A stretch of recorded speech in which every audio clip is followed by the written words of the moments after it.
వెలుగుల సమాహారమై మెరిసే జ్యోతుల సుప్రకాశాల నడుమ శ్రీ లక్ష్మీదేవి నడిచి వస్తుంటే ఆనందాల భూమిలో తేజస్సుల సందర్శనం దీపావళి.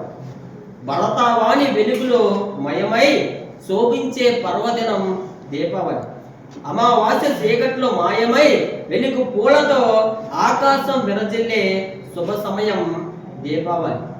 పండగ సమయం నరకాసురుడనే రాక్షసుడిని జగన్మాత సత్యభామ సంహరించిన సందర్భంగా లోక కంటకుడైన రావణాసురుని రాముడు శ్రీరాముడు వధించి అయోధ్య సతీ సమేతంగా చేరిన శుభసూచకంగా ఆరోగ్యం ఔషధాలకు అధిపతి అయిన ధన్వంతరి క్షీరసాగర మదనములో లక్ష్మీదేవి కామధేనువు కల్పవృక్షం ఐరావతంతో పాటు జనించిన గుర్తుగా మనమంతా జరుపుకునే సంబరంగా వెలుగుల దీపావళి పండుగ.